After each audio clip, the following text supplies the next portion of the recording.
8 की तरफ चलते हैं। On treatment of 100 ml of 0.1 m solution of COCl3.6H2O with excess AgNO3। Excess AgNO3 दे रखा है, जरा देख लेते हैं एक बार इसका सॉल्यूशन क्या होगा। 100 ml ऑफ 0.01। सबसे पहली बात तो मोल निकाल लो, किसके? कॉम्प्लेक्स के मोल निकालो। कैसे निकालोगे? आपको मोलरिटी इनटू वॉल्यूम दे रखा है, वो लगा दो। मोलरिटी इनटू वॉल्यूम लगाओ। मोलरिटी दे रखी है 0.1 m और वॉल्यूम दे रखा है 100 ml।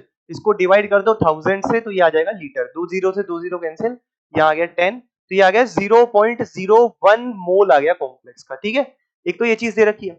अब इसकी रिएक्शन करानी है एक्सेस AgNO3 के साथ, तो 1.2 आयंस आर प्रेसिपिटेटेड। नॉर्मली अगर अपन देखें कि ये जो आ गया 0.01 मोल, ये किसका आया है? कॉम्प्लेक्स का आया है। कॉम्प्लेक्स क्या दे रखा है? COCl3.6H2। ठीक है, अब इसकी रिएक्शन आपने करा दी वापस वही एक्सेस ऑफ AgNO3 के साथ, तो आपको AgCl के कुछ मोल्स मिल जाएंगे। अब वो मोल्स नहीं देखिए, इसने क्या दिया है कि Cl माइनस आयन जो है वो कितना प्रेसिपिटेट हुआ है, इसकी क्वांटिटी दे रखी है 1.2 इंटू 10 टू दी पावर 22। तो सबसे पहली बात इससे मोल निकाल लेते हैं। अब एक फॉर्मूला आपने पढ़ा होगा मोल्स का, नंबर ऑफ पार्टिकल या number of ion divide by Avogadro number. Na से डिवाइड कर दो 6.022 इंटू 10 टू दी पावर 23। लगभग सोल्व करोगे तो इसको 6 मान लो और 6 से इसको काटोगे तो आ जाएगा 0.2।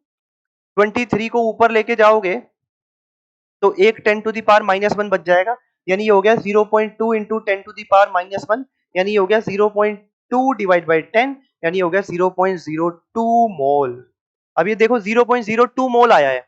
0.02 मोल का मतलब ये हो गया कि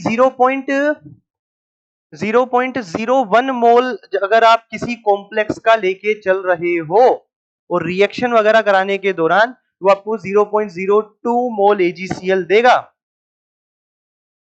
इसका मतलब 2 Cl माइनस कम से कम डब्बे के बाहर रखोगे।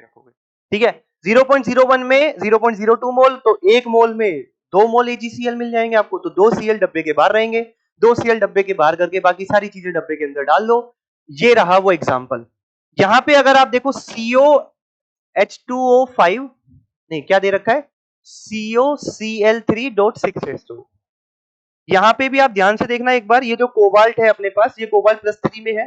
+3 वाला 6 कोऑर्डिनेशन नंबर बनाता, और अगर इसमें 6 कोऑर्डिनेशन नंबर अगर आप बनाते तो आपके दिमाग में आता सर 6 वाटर न्यूट्रल है, पहले इसको डब्बे के अंदर डाल दो और 3 Cl डब्बे के बाहर डाल दो, तो ये स्पीशीज हो जाती गलत। बस इसी चीज का ध्यान रखना है। हमारा जो करेक्ट आंसर आएगा वो क्या आएगा? COH2O5, 1 Cl अंदर और 2 Cl डब्बे के बाहर। आई होप ये चीज आपको क्लियर होगी। तो ऑप्शन नंबर डी क्या आ जाएगा? इसका क्या आ जाएगा? करेक्ट आंसर आ जाएगा। ठीक है।